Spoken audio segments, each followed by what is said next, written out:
আমার আল্লাহ পৃথিবীর সৃষ্টির মূলে রে, এই পৃথিবীর সৃষ্টির মূলে। আর আমার নবী প্রথমে ছিল তওবা গাছের ফুল, দ্বিতীয়তে এবার দ্বিতীয়তে ছিল ময়নার গলার হার, চতুর্থতে ছিল ময়ূর, আর পঞ্চমে ছিল এবার তারকা।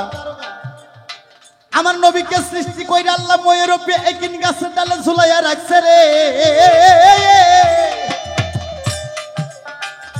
ওই সময় ময়ূরটাই ছিল আমার নবী। ময়ূরের গলার মালা ছিল ফাতেমা, আবার কেউ কেউ বলে ময়ূরটা ছিল মা ফাতেমা, গলার মালা ছিল হযরত আলী রে। আর ওই ময়ূরের মাথার তাজ ছিল আমার নবী, কানের দুই বালা ছিল ইমাম হাসান হোসেন নয়নের মন। 2,70,00,000 বছর আল্লাহ নিজে কুরসি ছাইড়া দিয়া এই ময়ূরকে আল্লাহ তাজিম দেয়। ওখানে ছিল তারা মারফতের জগতে। মারফত শব্দের অর্থ মা মানে নিজ, নিজ মানে সিনা এবং জানা। এই পৃথিবী ছিল অন্ধকার, ধন্ধকার, কুয়াকার, নৈরাকার রে।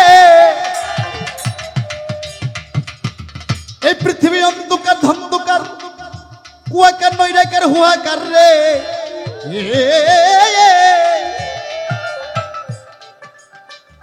এই পৃথিবী ছিল ডিম্পুরাকার। শোনো আলেম ভাই, আমার আল্লাহ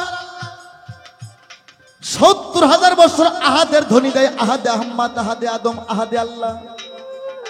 আমার আল্লাহ ডিম্বাস্তে করতে পারে না।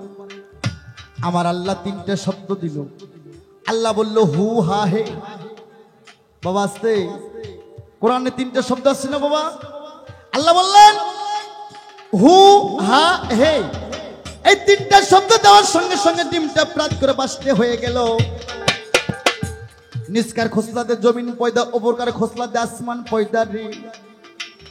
এই ডিমের মধ্যে থেকে আমার আল্লাহ 10টা সিজ বাই করলো।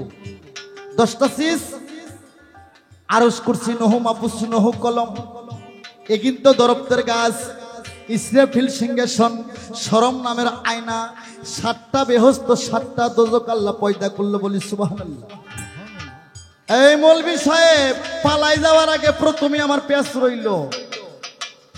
আমার আল্লাহ পৃথিবীর সৃষ্টির মূলে রে, এই পৃথিবীর সৃষ্টির মূলে।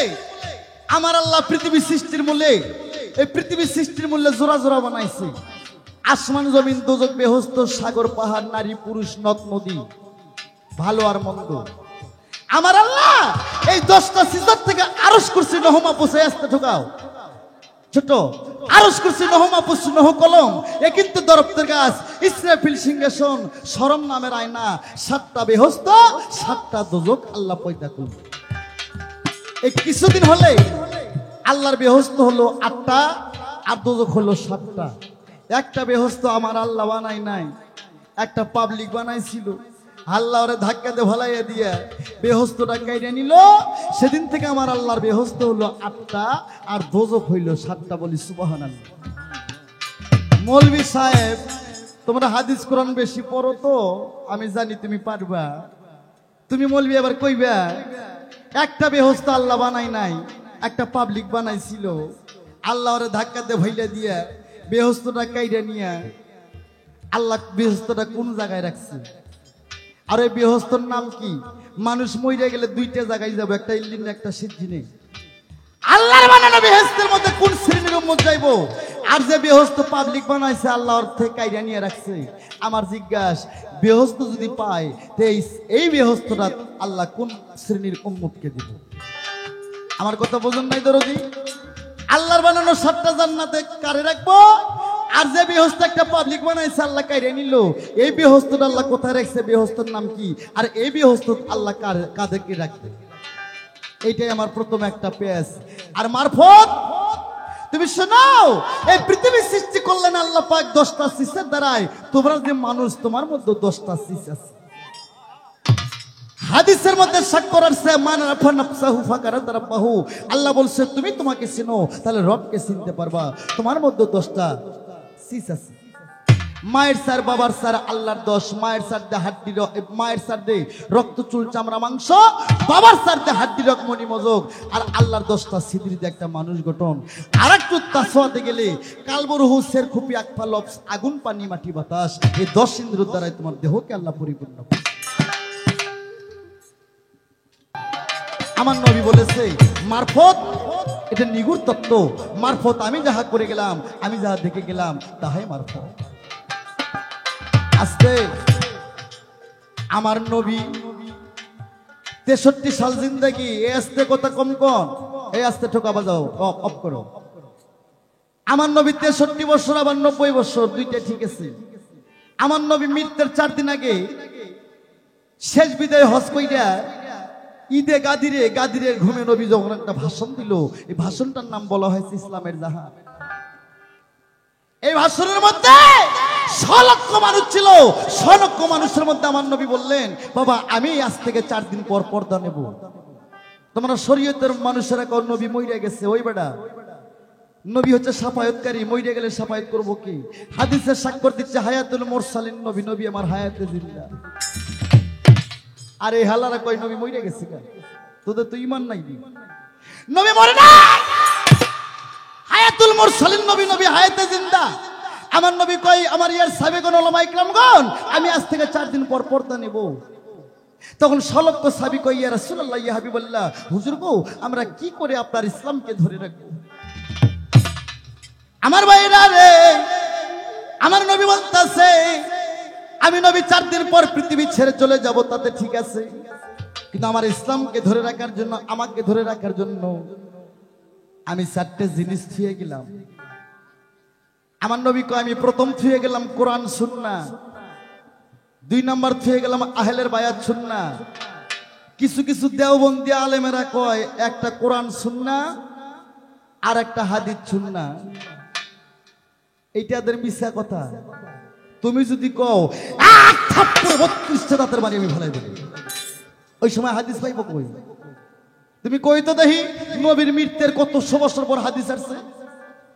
এটা ওহাবি আলেমেরা যারা, দেওবন্দ যারা, এজিদি যারা, খারিজি যারা, হেরাই কয় আমার নবী 2টা ছুঁয়ে গেছে রে।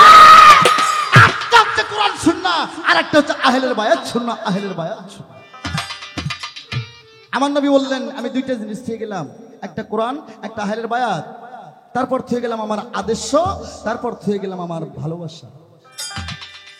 এই 4টাকে যদি তোমরা ধরে রাখতে পারো তাহলে আমি নবী আমার অনুসন্ধান তোমরা পাইবা। এই 4টে যার মধ্যে নাই তারা আমাকে চিনল না, আমার আল্লাহকেও চিনল না। আমার নবী কয় এই আর সাহাবীগণ তোমরা আমার আল্লাহকে মানো? কয় মানি। বাবা আমার কথা কি বুঝতে পারতেছেন না? কয় আমার আল্লাহকে মানো? কয় মানি। কয় আমারে মানো? মানি। কোরআন মানো? মানি। তখন আমার নবী হাদিসের কন্ডিশনটাই না বললেন মান কুনতুম আলিউন মাওলা, আমি তার মাওলা, আলী তার মাওলা। আমি নবী যদি এলেমের শহর হই, আর এই শহরে আসার প্রথম দরজাটা হবে আমার হযরত আলী। তাই আমাকে পাইতে চাইলে সকলে তোমরা আলীর বায়াতকে গ্রহণ করবা। তাই মারফতের বাবা হচ্ছে হযরত আলী, আর মারফতের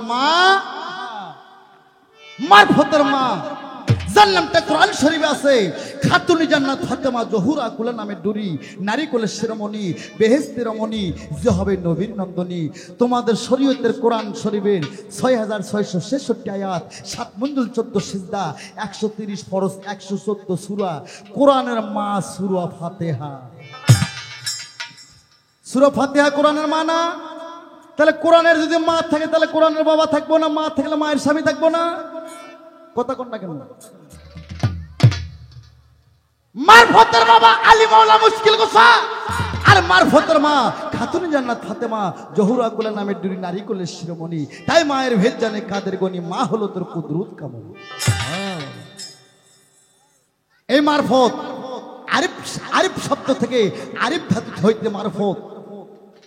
কোরআনে 90,000 কালাম, আল্লাহ পাক 6,000 হাতে রাখছেন। 96,000 কালামের মধ্যে 90,000 কোরআনে দিছে, 30,000 জাহিরি, 60,000 বাতনি, 60,000 আমার মারফত, আর 30,000 তোমার শরীয়ত। 30,000 যদি বেমাক কোনো মৌলবি বুঝাই তোমাকে পেটে ভাত।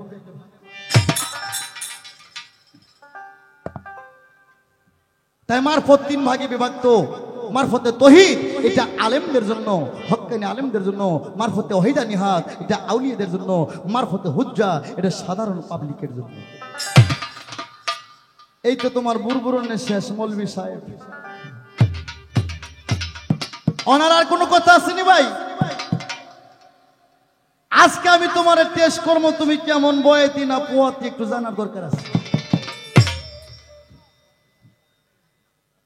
এই যে শরীয়ত, শরীয়ত আমার ভাইরা, আল্লাহর 4টে কোরআন ছিল, ইনজিল, তাওরাত, জবুর, ফুরকান।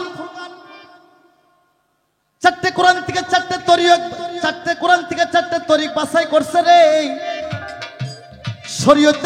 শরীয়তে গাছের গোড়া, হকিকতে ডাল, তরিকতে পাতা, মারুফতে ধরে ফল।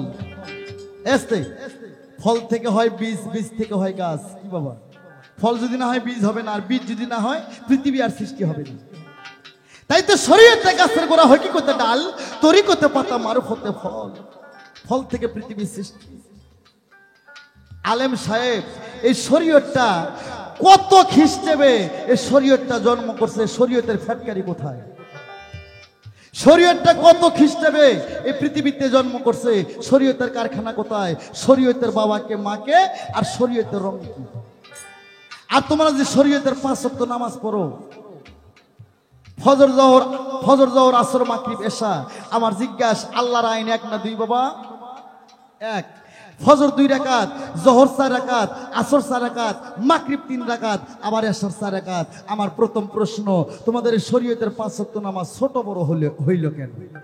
আর কারণটা কি? তুমি খালি দোষ চাইবা। আর শরীয়তের কারখানা কোথায়? শরীয়তের কত খ্রিস্টাব্দে জন্ম, শরীয়তের বাবাকে, শরীয়তের মা। মূলত দুযোগ, বেজ, রাত, দিন সবই সমান সমান বানাইছে। তবে এই যে দুযোগ, বেজ, তো যে আল্লাহ দুযোগ বানাইছে 7টা, বেজতেও বানাইছে 7টা সমান সমান।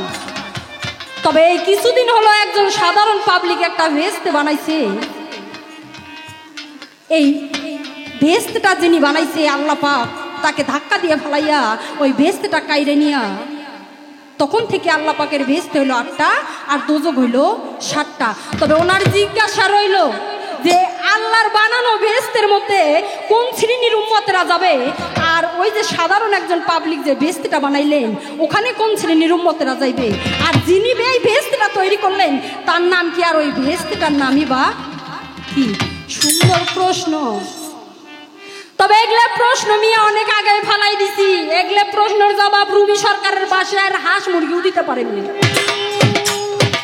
এর থেকে যদি কঠিন কোনো প্রশ্ন থাকে তাই করেন। এইটা যে আপনাকে হুঁশিয়ার সঙ্গে নিলাম। আর মাঝে মধ্যে যে হলদি বেচা কিতাব বলেন না, এসব বাদ দেন। এখানে অনেক শ্রোতাবিন্দু আছে, এখান থেকে যেন কিছু শিখা যাইতে পারে সেই রকম কিছু বলেন, যেন আমিও একটু কিছু শিখতে পারি আর এখানকার শ্রোতা দর্শকেরাও যেন একটু কিছু অর্জন করতে পারে। তবে এই যে আল্লাহর 8টা বেহেশতে আর 7টা দুযোগ, এই একটা বেহেশতে একটা সাধারণ পাবলিক বানাইছিলেন। যিনি এই বেহেশতটা বানাইছিলেন ওনার নাম হচ্ছে বাদশাহ সাজ্জাদ, আর এই বেহেশতটার নাম হচ্ছে সাইদ বেহেশত। আর এই বেহেশতের মধ্যে সেই শ্রেণীর উম্মতরা যাবে যাদের পাপও রয়েছে এবং পুণ্য রয়েছে, সেই শ্রেণীর লোকেরাই ওই বেহেশতের মধ্যে আল্লাহ পাক রাখবেন। তবে আশা করি এসব প্রশ্নের জবাব যদিও বা দিতে ইচ্ছা করে না, তাও দিলাম, ছোট্ট করেই দিলাম। আর এই যে আমাকে জিজ্ঞাসা করলেন যে আমি একজন শরীয়তের হক্কানি আলেম, এই শরীয়তটা কত খ্রিস্টাব্দে জন্মগ্রহণ করছে, এই শরীয়তের বাবাকে এবং এই শরীয়তের মাকে। তবে অনেক কিছু আপনি বুঝাইলেন, তবে মারুফতটা আপনি বুঝেন। আর আমরা তো ওই যে শরীয়তের আলেমেরা, আলেমে ঘরে যদি আপনারা দেখেন আপনার ঘরের গাও তো মনে হয় জ্বালাপলা করে। আর আমরা শরীয়তের আলেমেরা যদি 10 হাত দবাতেও থাকি আমাদেরকে দেখলে কি করে বাবা? সেলুট করে। আর আপনার ঘরে ফকিরের ঘরে চেহারার দিকে দেখলে ওই ধাপ দিয়েও কেউ যায় না। আপনার ঘরে শরীরের এত গন্ধ, আপনার ঘরে সালাম দেওয়া তো দূরের কথা মিয়া, আপনার ঘরে সাইড দিয়ে কেউ যাইতেও চায় না। এই আমার শরীয়তের বাবা, আমার এই শরীয়তের জন্ম 570 খ্রিস্টাব্দে, আর আমার এই শরীয়তের বাবা আমার রাসূল নিজেই। আমার রাসূল নিজেই এই শরীয়তের বাবা, আর এই শরীয়তের মা হচ্ছে বিবি খাদিজা। আপনার কি কানে পড়লো? আর এই যে বাবা পবিত্র কোরআন শরীফ ৬৬৬৬ আয়াত, ৭ মুন্দুল ১৪ সিজদা, ৩,১৬,১৯টি হরফ, ১৩০ ফরজ, ৬টা রুকু। আর এই পবিত্র কোরআন শরীফের মধ্যে স্পষ্টভাবে লেখা রয়েছে এই ৫ ওয়াক্ত নামাজ, পিতা মাতার খেদমত এবং ৩০টা রোজা, হজ, যাকাত, কালিমা পড়লেই আমরা আল্লাহকে পাবো নাকি বাবা? তাহলে আমার কি অন্য কোথাও যাওয়ার দরকার আছে? কখনোই না। আমরা যদি পিতা মাতার খেদমত করি, ৫ ওয়াক্ত নামাজ পড়ি, রোজা রাখি, কালেমা পড়ি, তাহলে তো আমার কোথাও যাওয়ার দরকার নাই। আর এখানে দেখা যায় বাবা, একটা কথা বলি, বেয়াদবি মাফ করবেন, এই পীরে ঘরে বাবা লম্বা লম্বা চুল, এই সামনেই প্রমাণ দেখেন, তা আবার সাইডে দিয়ে উঠতেছে। এই পীরে ঘরে লম্বা লম্বা চুল, আবার ফলো করে দেখবেন এই পীরে ঘরে লম্বা লম্বা মুখ। কি আছে না নাই বাবা? এই পীরে ঘরে লম্বা লম্বা মুখ। আবার দেখবেন এই মাজারে মাজারে ঘুইরা গাঞ্জা টাইনা এই পীরেরা মুখ লাল করে ফেলাইছে। এমন কুকরি লাগছে বাবা, ও যে গ্লাসে পানি খাবে ও গ্লাসে পানি খাবারও মন যাবে না। আরে মিয়া, আপনি কি জানেন যে মোষের ১ ফুট পানি যদি জমিনে পড়ে কতদিনের ইবাদত নষ্ট হয়? আপনি তো ভালো করে জানার কথা। আর এই পীরা করে বাবা, এরা জীবনে ওযু করে না, জীবনেও না, জীবনে ওযু করে না, এগরে গোসল নাই, এগরে নামাজ নাই। এরা খালি শিখছে এই মাজারে মাজারে ঘুইরা ওই গাঁজা খাইয়া মোষ লাল করা, আবার ওই হলদি মাখা পোলা খায়া পেটে গ্যাস্ট্রিক জন্মানো। আর সেই দলের হইয়া আপনি ভোট দিতেছেন না? আরে আপনারা তো ফকিরেরা, সব ভণ্ডের দল। আপনারা ফকিরেরা, আমি মনে করি সকলেই ভণ্ডের দল। আর সেই ভণ্ডের দলের হইয়া আপনি উকালতি করার জন্য এই জায়গায় এসেছেন। তবে কথাবার্তা যা কইবেন একটু হিসাব নিকাশ নিয়ে কইেন। আমার এই জায়গায় একটা প্রশ্ন ওনার কাছে, যেহেতু উনি আমাকে নামাজ সম্পর্কে প্রশ্ন করেছে, ওনারা তো নামাজ সম্পর্কে কিছুই বোঝে না। যদি বলা হয় যে নামাজ পড়েন, তো কই নামাজ পড়বো সিজদা দিব কোন? ওনারা বলে নামাজ পড়বে তার সিজদা দেওয়ার জায়গা নাই। তাই আমি রুমি সরকার বলি, যে ফকিরেরা বলে যে নামাজ পড়বো তার জায়গা খুঁজে পাই না, সিজদা দিব তার জায়গা খুঁজে পাই না, আমি রুমি সরকার বলি এগোরে পুড়িয়ে মারা উচিত। তার কারণ যদি সিজদা দেওয়ার জায়গা না থাকে তাহলে তাদেরকে দাফন করার দরকার কি? হিন্দুর ঘরের মতো এই ধরনের ফকিরদের পুড়িয়ে মারা উচিত। তো এই জায়গায় ওনার কাছে আমার জিজ্ঞাসা,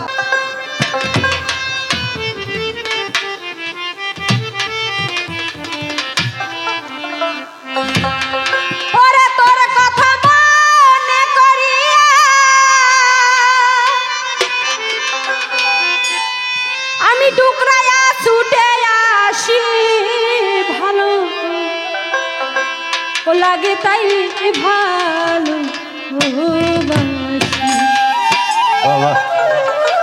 তুমি আমার প্রেমের প্রিয়সী, ভালো ও লাগে তাই ভালো।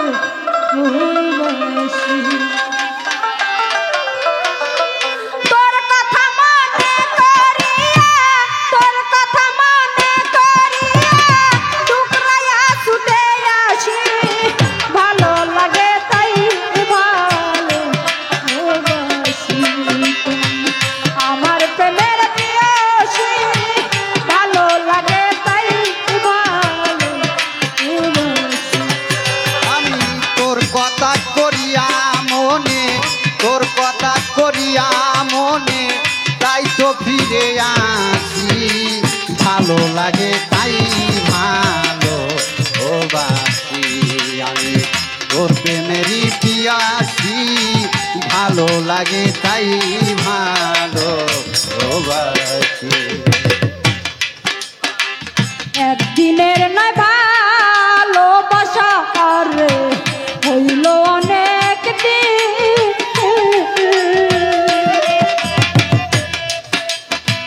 বন্ধু তোর ভালো পয়সাতে হতো করলাম আমি দেহ করলাম ঘৃণা রে, দেহ তো করলাম দেহ করলাম ধীরে দেহ করলাম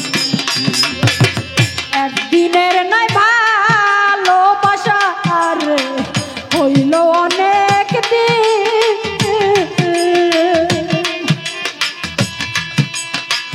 বন্ধু তোর ভালো পয়সাতে হতো করলাম তাই তো তোরে ভালো রে বাসি তো তোরে ভালোবাসি তাই তো তোরে ভালো রে বাসি সুরালা শানের বাসি ভালো লাগে তাই ভালো ও বাসি আমার প্রেমের পিয়াসি ভালো লাগে তাই ভালো ও বাসি তোর কথা করিয়া মনে তোর কথা করিয়া মনে তাই তো ফিরে আসি ভালো লাগে তাই ভালো ও বাসি তোর প্রেমেরই পিয়াসি ভালো লাগে তাই ভালো ও বাসি না জানিয়া বাসলাম ভালো করে শুই না তোর কাহিনী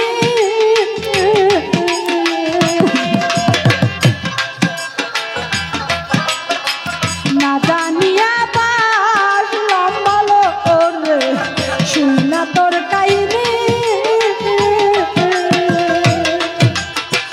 তোর প্রেমেতে এত জ্বালায়া আগে তো ও না জানি আমি আগে আগে তো না জানি গো আগে তো ও না জানি আমি আগে তো না জানি রে আগে তো ও না জানি না জানিয়া বাজলাম ভালো ওরে শুই না তোর কাহিনী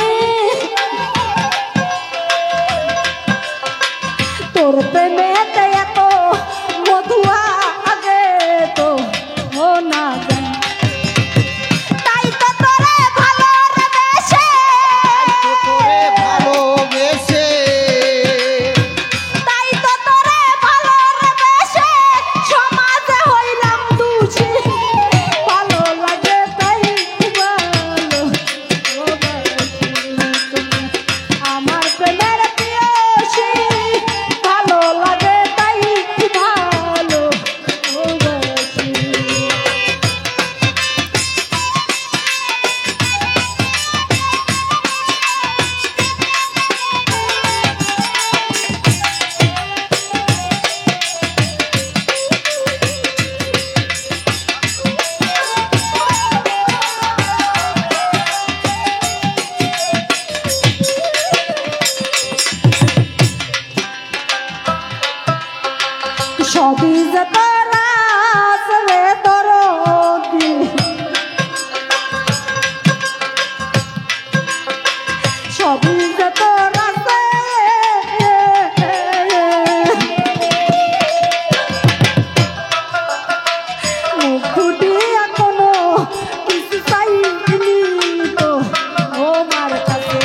সবই যে তোরা রে তোর ওদি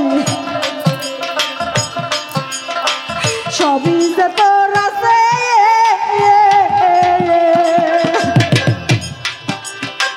মুখ ফুটিয়া কোনো কিছু চাইনি তো আমার কাছে বাউল কবির রাহুল কবি রহমানে বাউল কবির কান্দিয়া কাটাই নিশি ভালো লাগে তাই ভালো ও বাসি আমার প্রেমের প্রিয়সী ভালো লাগে তাই ভালো ও বাসি তোর কথা মনে করিয়া তোর কথা মনে করিয়া টুকরাইয়া ছুটে আসি ভালো লাগে তাই ভালো ও বাসি আমার প্রেমের প্রিয়সী ভালো লাগে তাই ভালো ও বাসি তুমি আমার প্রেমের প্রিয়সী ভালো লাগে তাই ভালো ও বাসি